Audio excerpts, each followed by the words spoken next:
The Great Hall of the Galactic Council buzzed with panic as Ambassador Song Yuna walked through the massive doors.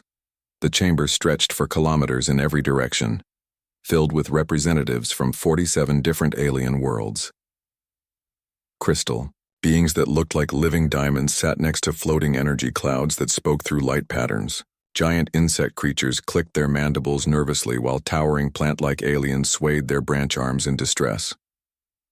Song Yuna had never seen the council like this before. In her 5 years representing Earth, the meetings had always been calm and orderly. The alien species treated humans like children who had just learned to walk among the stars. They gave Earth small trade deals and basic technology, always with the attitude that humans were lucky to even be allowed in the same room as such advanced civilizations. Today was different. The air itself seemed to vibrate with fear and confusion. High Admiral Zethkar, a towering crystal being whose body reflected light in rainbow patterns, stood at the center speaking platform. His voice echoed through translation devices that turned his musical crystal tones into words every species could understand. "The Vrex Empire has returned," Zethkar announced, his crystalline form dimming with worry. "They have broken through our outer defenses and conquered 3 council worlds in just 4 days. The Althorian Third Fleet is completely destroyed. The Nexari hive ship suffered 90% casualties. Our most advanced weapons cannot penetrate their new shield technology." A wave of sound swept through the chamber as hundreds of alien voices spoke at once in their different languages. Song Yuna had studied the history of the Vrex Empire during her diplomatic training. They were a warrior race that had been expelled from the Council 300 years ago for being too aggressive. The Council had thought they were gone forever, lost somewhere in the dark space between galaxies. "How many ships do they have?" asked Representative Flux, one of the energy beings whose form looked like a small star contained in a force field. "Our scouts report at least 2,000 vessels," Zethkar replied. "Each ship is over 10 kilometers long and armed with plasma cannons that can crack the surface of moons. Their flagship is the size of a small space station. We estimate their total military force could destroy any single council world within hours." Song Yuna felt her heart sink. Earth had been part of the Galactic Council for only 50 years.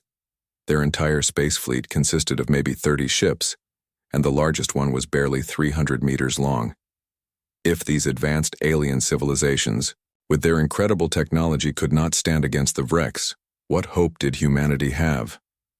"What are our options?"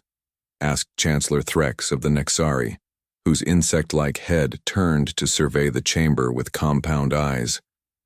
"We are gathering the combined fleet at Sanctum Prime," Zethkar explained. "Every council world is contributing their military forces. We will have over 5,000 ships within 2 weeks. It will be the largest fleet in galactic history." "Will it be enough?" The question came from Ambassador Krell, representing a species that looked like walking trees with faces carved into their bark. Zethkar's crystal body flickered uncertainly. "We do not know. The Vrex technology has advanced significantly during their time in exile. Their weapons are more powerful than anything we have seen before. Their shields can absorb energy attacks that should vaporize entire ships. Our standard battle tactics appear to be completely ineffective against them." Song Yuna listened to the discussion with growing alarm. The alien representatives talked about evacuation plans and which worlds could be abandoned if necessary. Some suggested negotiating with the Vrex, offering them territory in exchange for peace. Others wanted to retreat to the galactic core and hoped the Vrex would be satisfied with conquering the outer rim worlds. She thought about Earth, with its blue oceans and green continents. Humanity had finally reached the stars and found their place among galactic civilization. They had built cities on Mars and mining stations around Jupiter. Children born on Earth now dreamed of visiting alien worlds and learning from species that had mastered science and technology thousands of years before humans had even discovered fire. All of that could disappear if the Vrex decided Earth was worth conquering. Humans would become slaves or worse if the stories about Vrex treatment of defeated enemies were true. The debate continued for hours. Military leaders shared tactical data showing how completely the Vrex had defeated Council forces. Scientists presented analysis of Vrex weapons technology that made no sense according to current galactic science. Diplomats discussed possible surrender terms that might save some council worlds from total destruction. Song Yuna had remained silent throughout the entire session, as humans usually did. Earth was considered the youngest and least developed member of the council. Their opinion was rarely asked for and often ignored when offered. But as she listened to the growing desperation in the alien voices, she realized that someone needed to speak up. Standing slowly from her small chair in the human section, Song Yuna activated her translation device. "The Galactic Council recognizes Ambassador Song Yuna of Earth," announced the chamber's computer system. Every alien eye, sensor, and consciousness in the vast hall turned toward her. She had never addressed the full council before, only smaller committees dealing with trade agreements and cultural exchanges. The weight of attention from so many advanced beings made her hands shake slightly. "Earth offers its military assistance in the defense against the Vrex Empire," she said clearly. The chamber fell completely silent for several seconds. Then, slowly, sounds began to emerge from different sections of the hall. The Althorians made a tinkling noise like breaking glass that served as their laughter. The Nexari clicked their mandibles in what Song Yuna recognized as amusement. Even the dignified energy beings pulsed with colors that indicated they found her statement amusing. "Ambassador Song," Zethkar said with what passed for gentle kindness among his species, "we appreciate Earth's willingness to help. However, your largest warship masses less than our smallest patrol craft. The Vrex vessels are larger than your space stations. Perhaps Earth could assist with evacuation efforts or medical supplies for refugees." More sounds of alien amusement rippled through the chamber. Song Yuna felt her cheeks burn with embarrassment, but she kept her voice steady. "I will relay the Council's situation to Earth Command and await their response." "Of course," Zethkar replied diplomatically. "Earth's support in any capacity will be welcomed." As the session continued, Song Yuna sent an encrypted message through the quantum communication network that connected all Council worlds. The message was brief but urgent, addressed to Admiral Park Hana at Earth Defense Command. Council requests military assistance against Vrex invasion. Advanced alien fleets defeated. Situation desperate. Recommend immediate activation of Project Prometheus. The reply came back within an hour, just as the council session was ending, with plans for a massive evacuation of civilian populations from worlds in the Vrex advance path. Message received and understood. Fleet deployment authorized. Earth Defense Forces en route to Rally Point. Estimated arrival 72 hours. Tell the council help is coming. Song Yuna smiled as she read the message. The aliens might think human military forces were insignificant, but they had no idea what Earth had been building in secret for the past 30 years.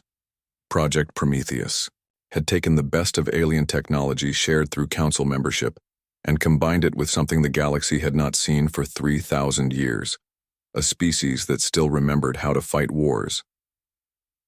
As she prepared to leave the council chamber, Song Yuna looked up at the vast dome showing stars from across the galaxy. Soon, those stars would see something new. They would see what happened when humanity went to war among the cosmos. The Vrex Empire had no idea what was coming for them, and neither did the Galactic Council. The age of human warfare in space was about to begin.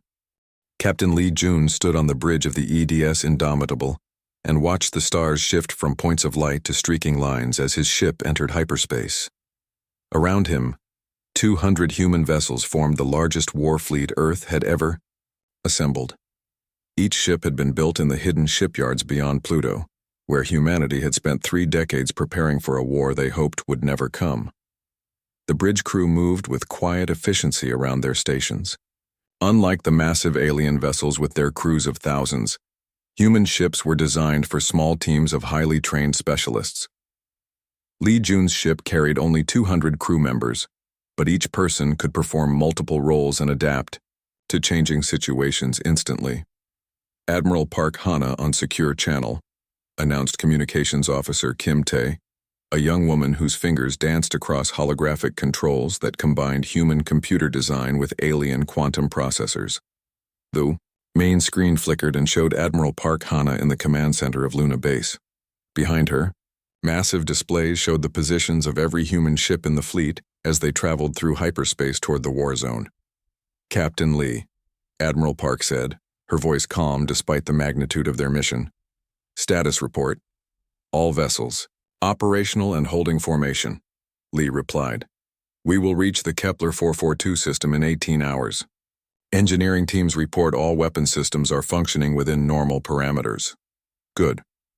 Remember, Captain, we are not just representing Earth in this battle. We are showing the galaxy what human military doctrine can accomplish. The aliens think we are too primitive to matter in their war. We are going to prove them wrong." Lee nodded. "Understood, Admiral. What are the latest intelligence reports on Vrex positions?" "The enemy has established a forward base in the Kepler system," Admiral Park explained as tactical data appeared on the screen. "Intelligence estimates 30 Vrex warships, including at least 3 of their heavy dreadnoughts. They are using the system as a staging area for attacks on Council worlds in this sector." Kim Tae looked up from her station. "Admiral, the Vrex dreadnoughts are reported to be 15 kilometers long. Our largest ship is 400 meters. How do we engage targets that are nearly 40 times our size?" Admiral Park smiled grimly. "The same way humans have always fought larger opponents, Lieutenant. We use speed, intelligence, and tactics they do not expect. The Vrex have fought the same kind of battles for centuries. They expect massive ships firing energy weapons at long range while hiding behind powerful shields. They have never faced an enemy that thinks like humans do." The communication ended, and Lee turned to address his bridge crew. "You heard the Admiral. We are about to engage an enemy that has defeated every advanced civilization in the galaxy. They have weapons that can destroy moons and shields that absorb energy attacks. But they have one weakness. They do not know how humans fight." He walked to the tactical display showing their fleet formation. 200 human ships arranged in patterns that would seem chaotic to alien observers. Unlike Council fleets that moved in predictable formations based on mathematical models, the human fleet used organic patterns inspired by Earth animals. Wolf pack hunting strategies, bird flocking behaviors, and swarm insect tactics all influenced their battle plans. "Lieutenant Yang Su," Lee called to his stealth operations officer. "Report on reconnaissance preparation." Yang Su was a small, quiet man whose ship specialized in information gathering and surprise attacks. "Sir, my squadron has been modified with new cloaking technology. We combined Nexari biocamouflage with Althorian light-bending crystals and human adaptive camouflage systems. Our ship should be invisible to Vrex sensors until we choose to reveal ourselves." "Excellent. Commander Choi Minho, what is the status of our fighter wings?" Choi Minho commanded the fleet's small attack craft. Unlike alien military doctrine that relied on large ships for all combat roles, humans had developed swarms of tiny, fast fighters that could operate independently or coordinate in groups. "Sir, all fighter squadrons are ready for deployment. We have been practicing the new tactics based on Earth military history. The Vrex will not expect attacks based on ancient human battle strategies." Lee smiled. Ancient human battle strategies was how they described military tactics from Earth's past that had been adapted for space combat. The Vrex and other alien species had achieved peace centuries or millennia ago and had forgotten many aspects of warfare. Humans had been fighting wars constantly throughout their history, developing strategies and tactics that no galactic civilization had ever seen. "Sir," Kim Tae announced, "we are receiving a transmission from the Vrex Forward Command. They are demanding we identify ourselves and state our business in this system." "Put them on screen," Lee ordered. The main display showed a Vrex officer whose appearance reminded Lee of ancient Earth legends about demons.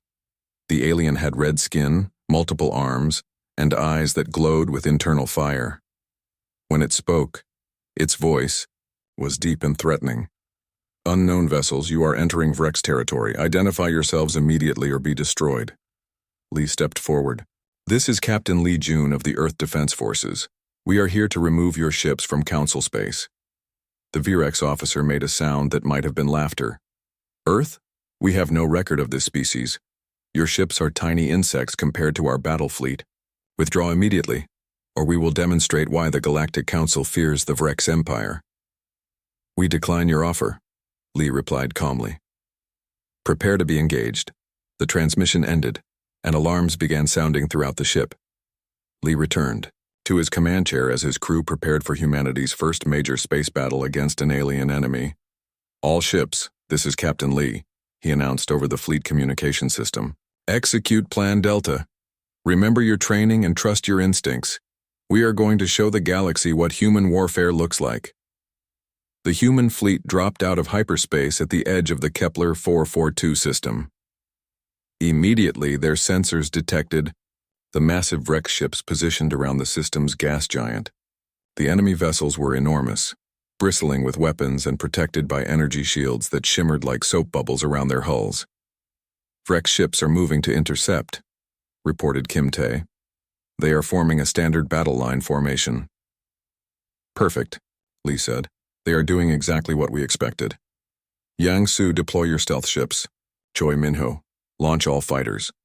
But keep them hidden behind our main fleet until I give the signal. The Vrex fleet approached in a magnificent display of power. 30 massive warships moving in perfect formation, their weapons charging with energy that made space itself seem to glow. At their center, the 3 dreadnoughts looked like floating cities, bristling with plasma cannons capable of destroying entire space stations. They are hailing us again, Kim Tae announced. The Vrex commander appeared on screen again, this time looking amused rather than angry. Human insects, you have one final chance to retreat. Our weapons can vaporize your entire fleet in minutes. You cannot possibly harm ships of this size and power. We shall see, Lee replied. All human ships engage the enemy. What happened next had never been seen in galactic warfare before. Instead of forming a battle line and exchanging long-range fire like civilized alien fleets, the human ships scattered in all directions. They moved in unpredictable patterns, some accelerating directly toward the Vrex fleet while others curved away at impossible angles. The Vrex commander stared at his tactical display in confusion. What are they doing? This is not proper battle formation.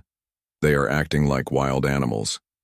His weapons officer, equally confused, reported, Sir, their movement patterns make no sense. Our targeting computers cannot predict their positions. Should we fire? Fire everything, the commander ordered. Destroy these chaotic primitives. Massive plasma beams lanced out from the Vrex ships, but the human vessels were no longer where the targeting computers expected them to be. The humans had learned something the galaxy had forgotten. Unpredictability was a weapon in itself. As Vrex plasma beams missed their targets, Yang Su's stealth ships suddenly appeared from nowhere, their cloaking systems deactivating as they fired experimental railguns that hurled metal projectiles at 15% of light speed.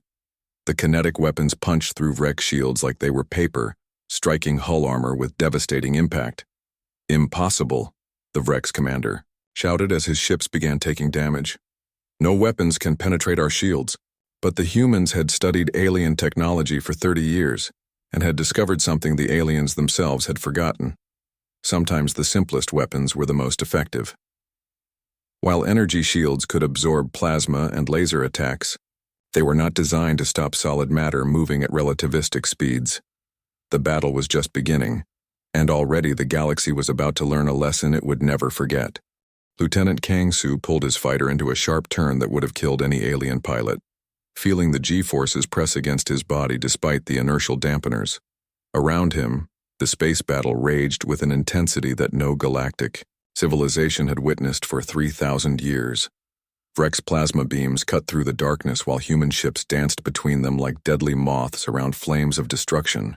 Tiger Squadron, form up on my position, Kang Su called into his comm system as he dove toward the debris field created by the first exchange of fire. We are going to try something the Vrex have never seen before. His fighter squadron followed, him into the twisted metal remains of a destroyed Vrex destroyer.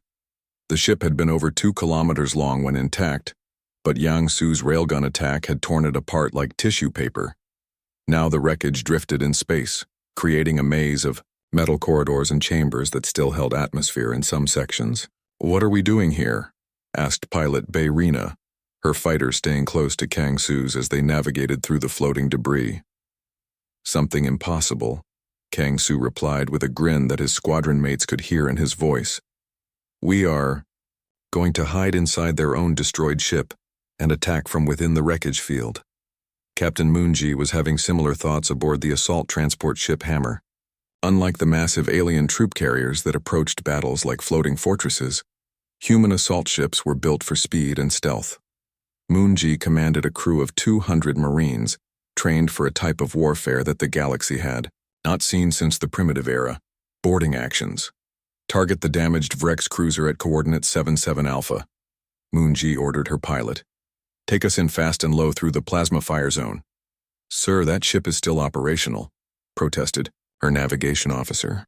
Its weapons are active and shields are at 60%. Standard doctrine would be to disable it completely before attempting boarding. Standard doctrine does not apply to humans, Moonji replied. Sergeant Ha-Min, prepare your boarding teams. We are going in hard through their hull breach. Sergeant Ha-Min checked his powered armor systems one final time. The suit combined alien energy shielding technology with human mechanical design, creating armor that could survive in space and provide enhanced strength for close combat. Each Marine carried weapons that no alien military had ever conceived: plasma rifles for long-range work and monomolecular blades for hand-to-hand fighting. Marines, remember your training, Ha-Min announced to his squads. The Vrex have never fought enemies who board their ships. They expect all battles to happen between vessels, not inside them. We are going to teach them what human ground combat looks like. Back on the bridge of the Indomitable, Captain Lee Jun watched the tactical display with satisfaction.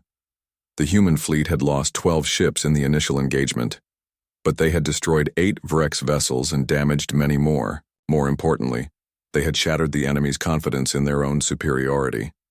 Sir, Communications Officer Kim Tae reported, we are receiving panicked transmissions from the Vrex fleet.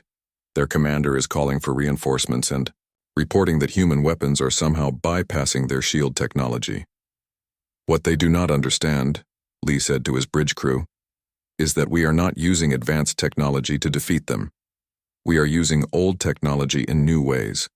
Railguns are primitive weapons by galactic standards, but no one builds shields to stop them, because civilized species stopped using kinetic weapons millennia ago. The main screen showed Kang Su's fighter squadron emerging from the debris field to attack a Vrex battleship from underneath, where its weapons could not target them effectively. The small human fighters swarmed around the massive alien vessel like angry insects, firing missiles at close range, and then disappearing back into the wreckage before the Vrex could respond. Brilliant, murmured Engineering Officer Dr. Kim Tae as she watched the attack. They are using the destroyed ship as both cover and a base of operations. No alien military doctrine includes tactics for fighting enemies who hide inside debris fields. On the assault transport Hammer, Moonji felt the ship shudder as it made contact with the damaged Vrex cruiser.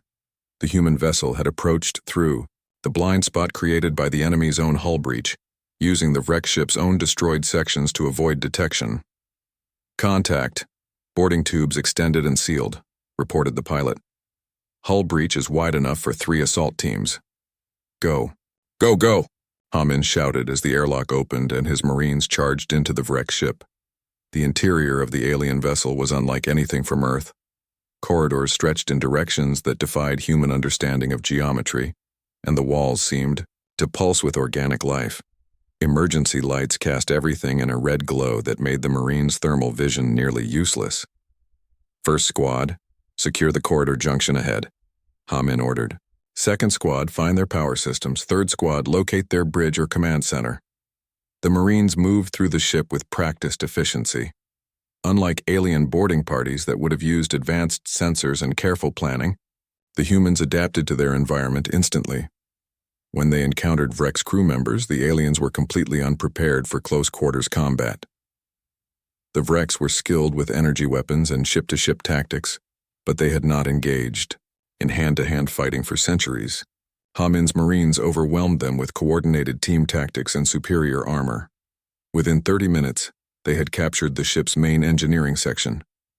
Target secured, Moonji reported to the fleet. Vrex cruiser is under human control. We have access to their computer systems and technical data.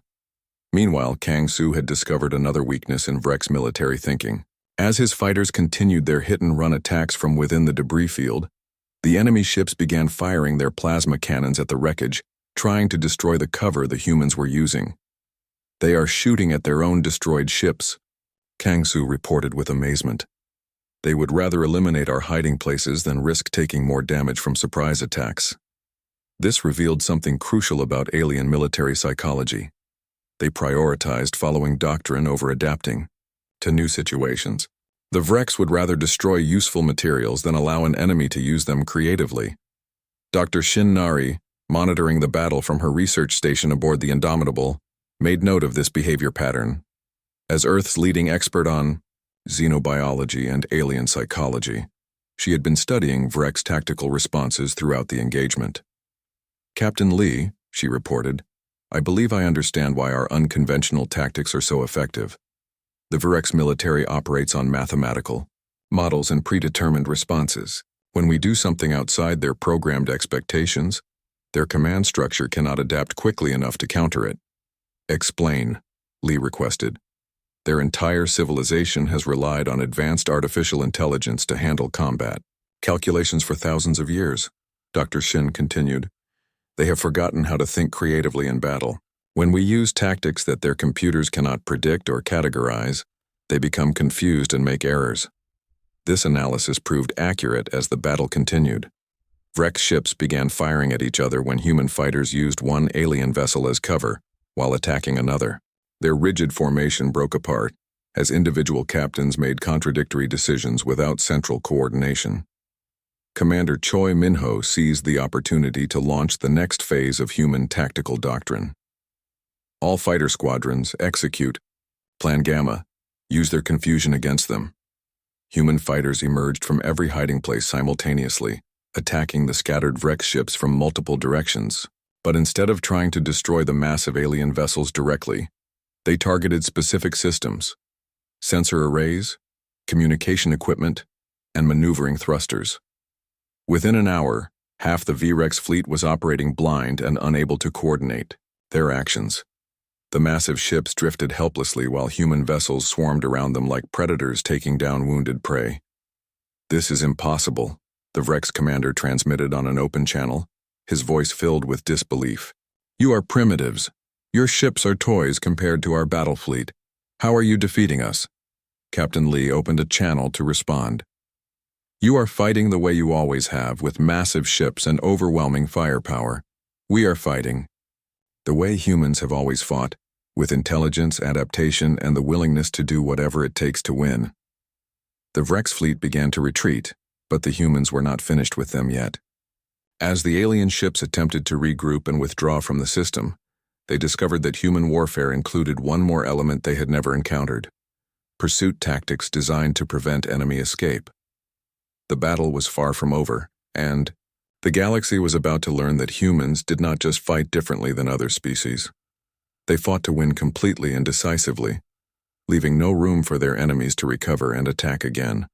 High Admiral Zethkar's crystalline form flickered with patterns of disbelief as he studied the tactical reports flooding into the Galactic Council's Emergency Command Center. Around him, representatives from 47 different alien civilizations watched holographic displays showing the impossible. Human ships were not just surviving against the Vrek's empire, they were winning decisively. "The data must be corrupted," insisted Chancellor Threx of the Nexari, his compound eyes reflecting the dancing lights of the tactical screens. "These readings suggest that primitive human vessels have destroyed 18 Vrek's warships and captured 4 more through boarding actions. Such tactics have not been used in galactic warfare for 3 millennia. Ambassador Song Yuna stood quietly in the human section of the command center, watching the alien leaders struggle to understand what they were witnessing. She had received detailed reports from Admiral Park Hana about the battle at Kepler 442, but even she found it difficult to believe how completely human tactics had disrupted enemy operations. "Perhaps we should contact our military observers," suggested Representative Flux, the energy being whose form pulsed with confused color patterns. "The ships we sent to monitor the battle should be able to provide direct confirmation of these events." Captain Yoon Bin had volunteered to escort a group of council observers to witness human military operations firsthand. His ship, the diplomatic vessel Harmony, was equipped with advanced sensor arrays and recording equipment that could document the battle for later analysis. Observer team to council command. Yoon Bin's voice crackled through the quantum communication system. We are positioned 2 light minutes from the battle zone and have clear sensor contact with all engaged vessels. Captain Yoon, Zethkar's ear. Musical tones carried clearly through the translation systems. Please confirm the accuracy of our tactical data. Are human forces actually achieving victory against a Vrex battle fleet? Confirmed, High Admiral, Yoon Bin replied. Human tactical doctrine appears to be completely outside standard galactic military parameters. They are using methods that our observers cannot classify according to any known warfare models. On board the Harmony, the alien observers watched their sensor displays with growing amazement. The Althorian military analyst, a crystal being named Kethran, had spent centuries studying galactic warfare and had never seen anything like the human attack patterns. They sacrificed their own vessels to achieve tactical advantages, Kethran reported to his species' homeworld. We just observed a human destroyer deliberately ram a Vrex cruiser, using their ship as a guided missile to breach the enemy's shield. Generators.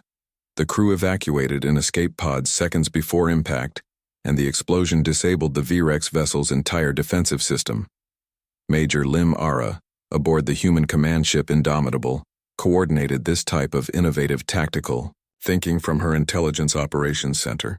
Unlike alien military structures that relied on rigid command hierarchies, human forces used flexible communication networks that allowed field commanders to adapt their strategies in real time. Captain Lee, she reported through the secure channel, we have identified a weakness in Vrex fleet coordination. Their command ships use predictable communication frequencies that we can intercept and disrupt. If we can eliminate their flagship, the entire enemy fleet will lose central coordination.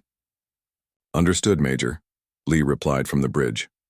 Commander Jang Ho, prepare for a coordinated assault on the Vrex command vessel. Use everything we have learned about their tactical limitations. Commander Jang Ho had been analyzing Vrex behavior, patterns throughout the battle, and he had discovered something remarkable about alien military psychology. Species that had achieved peace thousands of years ago had lost many of the mental skills required for effective warfare. Sir, Jang Ho reported, the enemy fleet operates on mathematical models that assume rational, predictable behavior from their opponents. When we act in ways that appear irrational or chaotic, their tactical computers cannot generate effective countermeasures. This insight had led to the development of human battle tactics that seemed insane to alien observers, but were devastatingly effective in practice. Human ships would deliberately enter what appeared to be hopeless situations, drawing enemy fire and then escaping through maneuvers that violated standard spaceflight safety protocols. Back in the Galactic Council chambers, the emergency session had devolved into chaos as more reports arrived from the battle zone. Species that had laughed at humanity's offer of military assistance now demanded to know how such primitive beings could achieve what their advanced civilizations could not. The humans are using weapons that our shields cannot stop, reported an Althorian fleet commander, whose forces had been decimated by the Vrex only days earlier. They fire solid projectiles at relativistic speeds instead of energy beams. Our defensive systems were not designed to intercept kinetic weapons. Why would anyone use such primitive technology? Asked the representative from the plant-like Verdani species. Kinetic weapons have been obsolete for millennia. Ambassador Song, Yuna finally spoke up from her position in the human section. Because sometimes the oldest solutions are the most effective ones. My species has never stopped studying the art of warfare. While your civilizations achieved peace and focused on other pursuits, humans continued to develop military strategies and tactical innovations. The alien representatives turned their attention to her with new respect. For the first time since Earth had joined the Galactic Council, the human ambassador was being treated as an equal rather than a primitive curiosity. Ambassador Song, Zethkar addressed her directly. Your species appears to possess military capabilities that we do not understand. How long has Earth been preparing for large-scale warfare? Since the day we learned that the galaxy contained hostile forces, Song replied. When Earth joined the Council 50 years ago, we immediately began studying every aspect of galactic, military technology and strategy. We combined your advanced science with human tactical thinking to create something new. What she did not tell them was that Project Prometheus had been humanity's greatest secret. For 30 years, Earth's best engineers and strategists had worked in hidden facilities beyond the outer planets, developing weapons and tactics specifically designed to fight alien enemies. Admiral Park Hana had overseen the project from its beginning, understanding that humanity's survival in the galaxy might depend on their ability to wage war more effectively than species with thousands of years of technological advancement. The Vrex are requesting reinforcements, Major Lim Ara reported from her intelligence station. They have sent priority messages to their home fleet describing human tactics as impossible and chaotic beyond calculation. Good, Captain Lee replied. Let them bring more ships. We will teach the galaxy that superior technology means nothing without superior tactics. The breakthrough came when Commander Zhang Ho's tactical analysis revealed the Vrex fleet's critical weakness.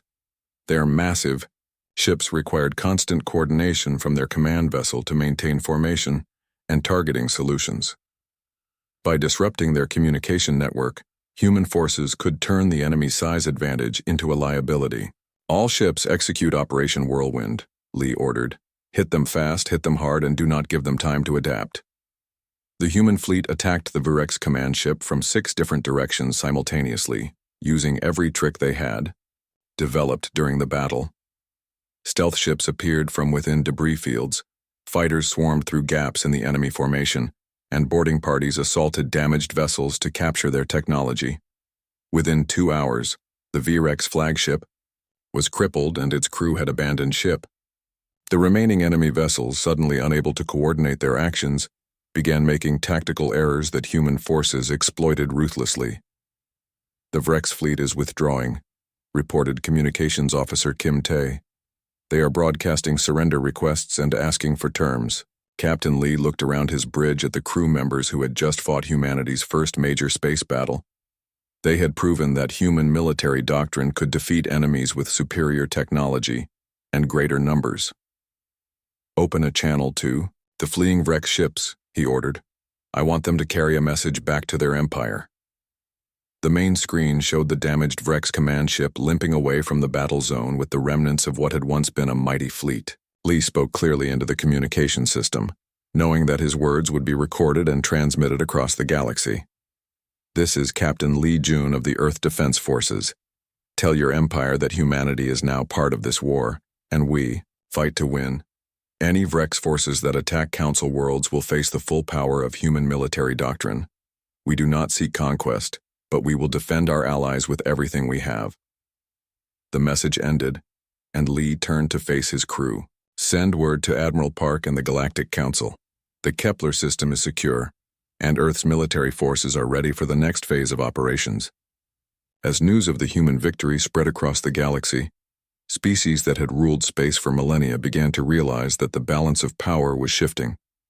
The youngest members of the Galactic Council had just demonstrated that in warfare, experience and creativity could triumph over technology and tradition. Fleet Admiral Park Hana stood on the command deck of the massive space station Olympus, watching through the transparent aluminum windows as the largest military fleet in galactic history prepared for the final assault on Vrex Prime. Ships from every council world stretched across space like a metal constellation, but at the center of the formation flew the human war fleet that had changed everything. 6 months had passed since the victory at Kepler 442, and the galaxy had transformed in ways no one could have predicted. Species that had achieved peace millennia ago were now learning human military tactics with the enthusiasm of students discovering a new science.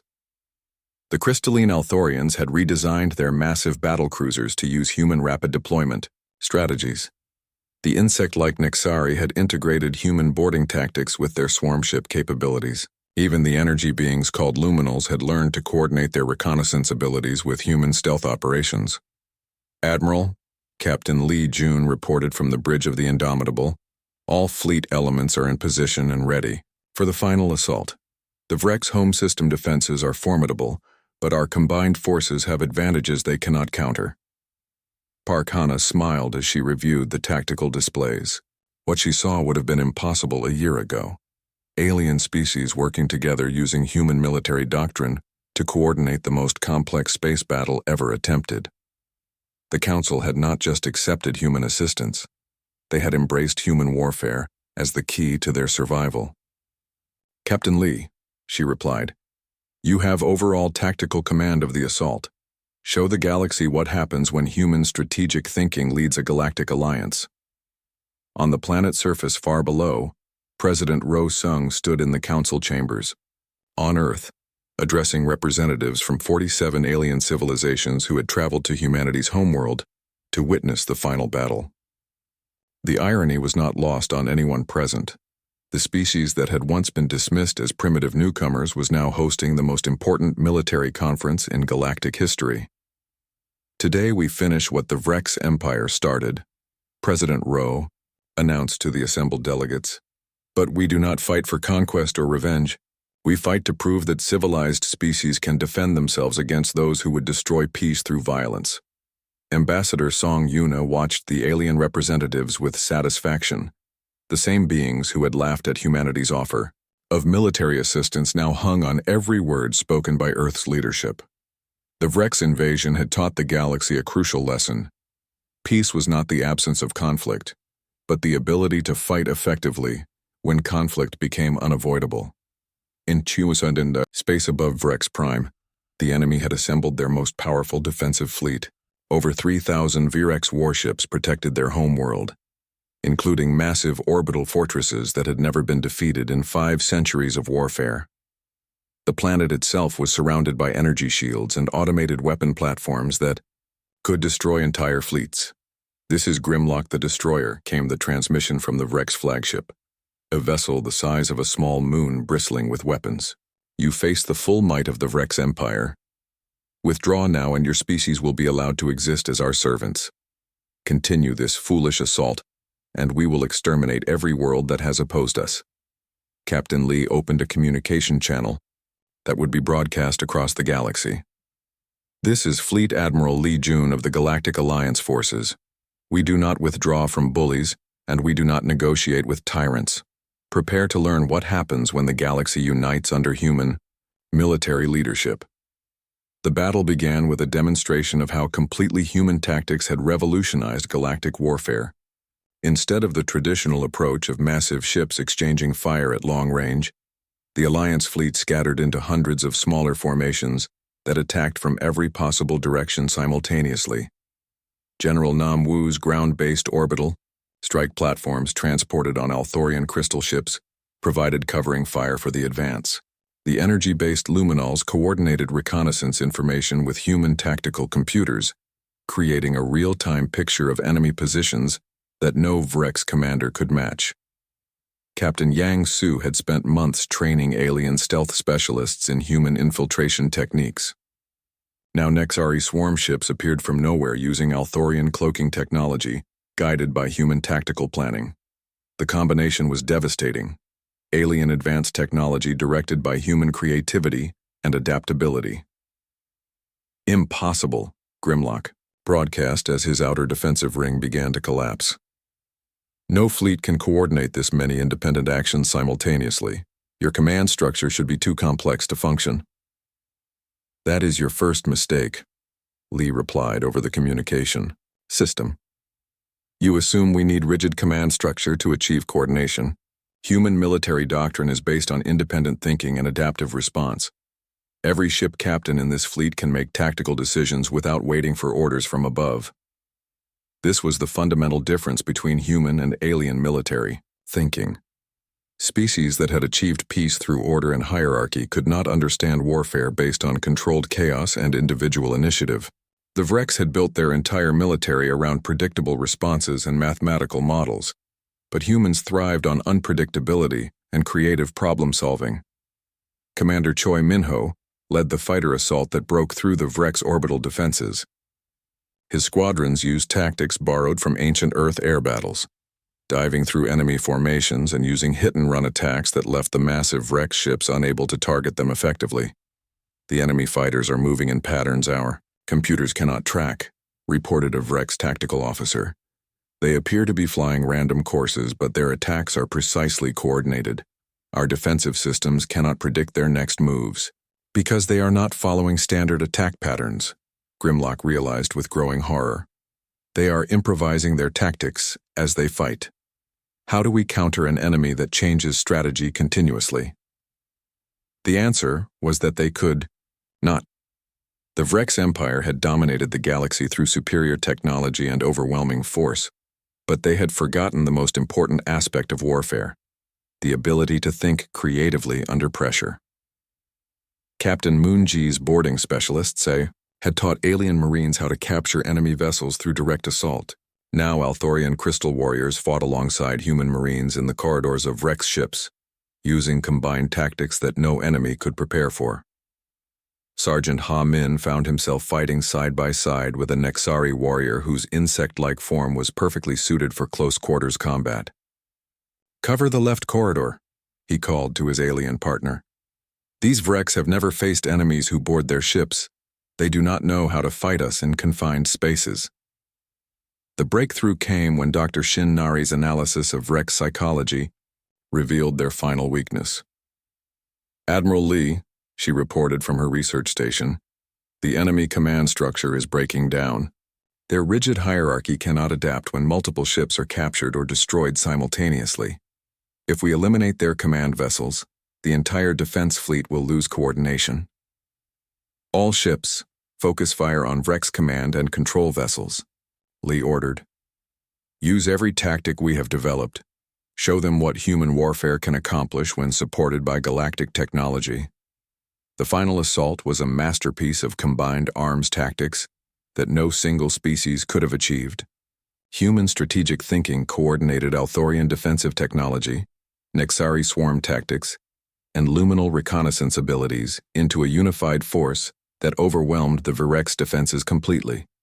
Grimlock's flagship was the last to fall, crippled by a combination of Althorian crystal lances and human railgun bombardment. As his ship drifted powerless in space, the Vrex commander made his final transmission. "How?" he asked, his voice filled with defeat and confusion. "How did primitives who have barely reached the stars defeat an empire that has conquered half the galaxy?" "Because we never forgot how to fight," Lee replied. "While you relied on technology and tradition, we continued to learn and adapt. War is not about having the biggest ships or the most powerful weapons. War is about having the will to do whatever it takes to protect what matters." The Vrex surrender came within hours. Faced with the complete destruction of their home fleet and the occupation of their orbital defenses, the empire that had terrorized the galaxy for centuries finally agreed to peace terms. In the aftermath, the Galactic Council underwent the most significant reorganization in its 3,000-year history.